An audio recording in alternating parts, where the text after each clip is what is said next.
All right, we're back. I wanted to address an interesting topic that maybe some of you have struggled with over the years, and it's being lonely after a gig, or feeling loneliness, or thinking you are a lonely person.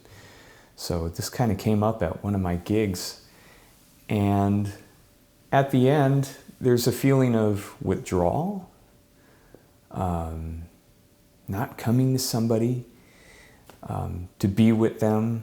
These are all really common feelings in life in general, but as musicians, I think we're 100 times more sensitive to that, because the thing we're giving out and performing is ourselves. So when we're done, we're kind of depleted of that. So that's kind of the case for me. I've done a lot of background music gigs, and for me, sensing somebody's thoughts and what they're thinking about music and what songs they like, I became very empathetic and sensitive to people and their emotions. So that's why I got really good at doing background music gigs and piano bar stuff, the sensitivity. So I really focused on that, and that became a strong kind of muscle in my mind. And unfortunately, I think for me, the downside to that was really being empty on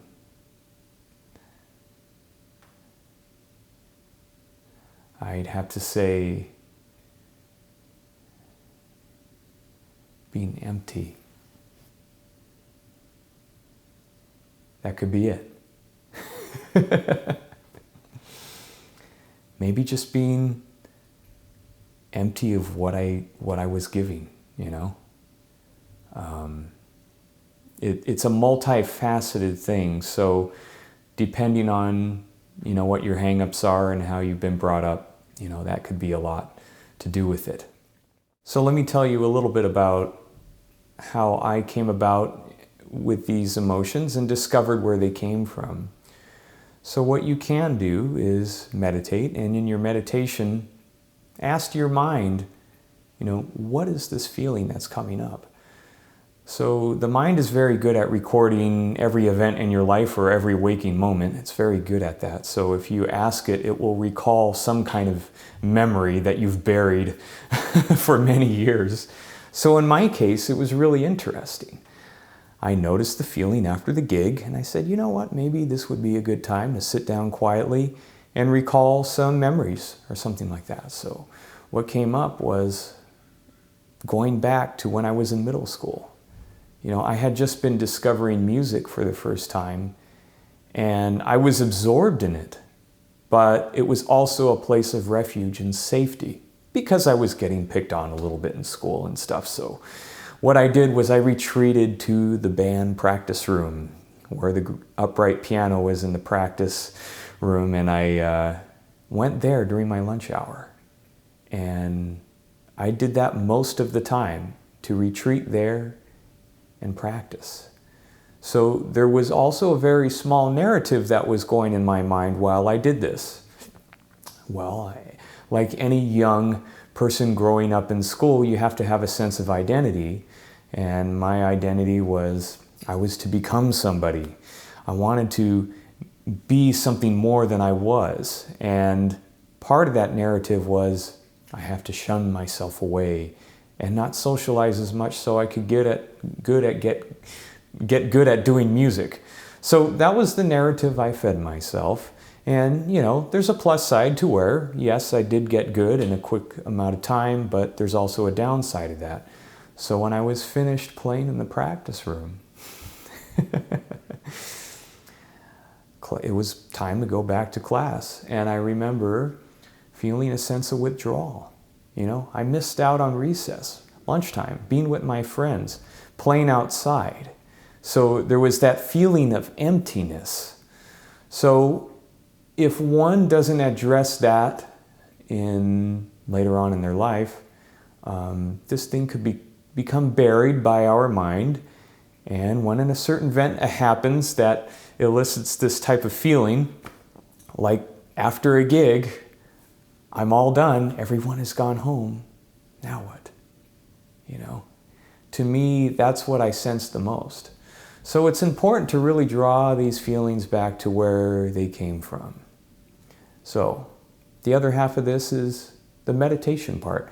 What can I do to find out more where this feeling of loneliness has come from?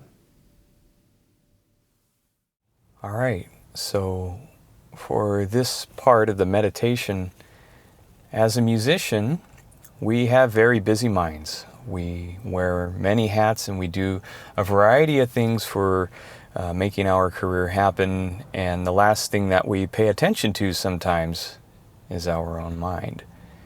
And sometimes the mind gets wound up really tight. So what I found useful for myself is doing any type of meditation you want, but allowing the mind to unwind itself.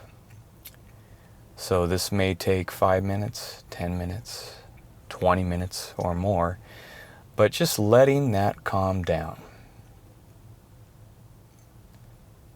I remember when I was first starting to meditate, there was so much energy in my mind, thinking about what gig I should do next, what song I should learn, if I sound good, if I'm playing the right way, a lot of things.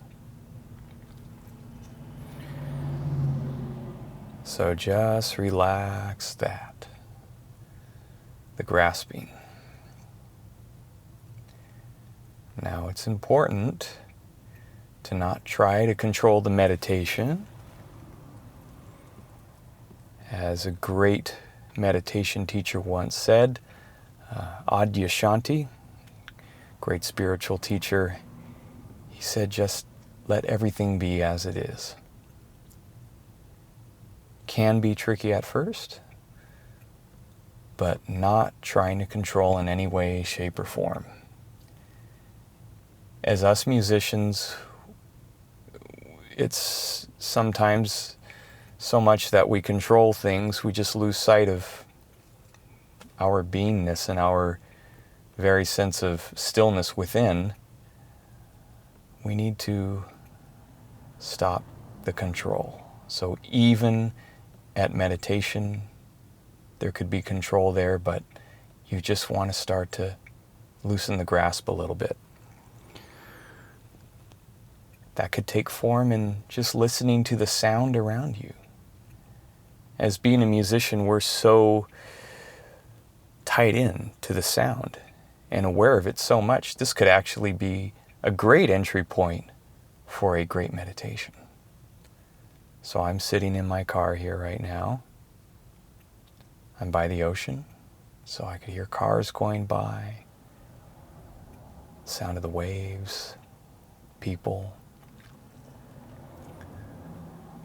Let that all just be there.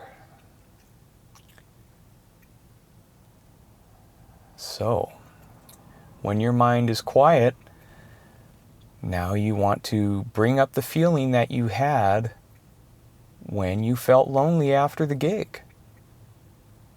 So this is the part that may not feel good for some of you, but revisiting that feeling and being with that feeling, and then slowly you might draw that feeling to a past event you had in your life that was the same feeling. So this is a very gentle process, and don't try to force anything to come up. Just let the mind do what it wants to do. And in most cases, when you let go, things come up.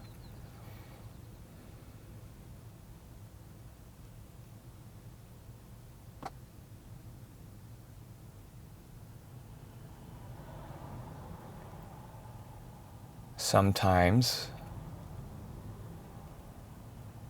distilling down the feeling to a sentence. What would the feeling say if it had a voice? What would those words be?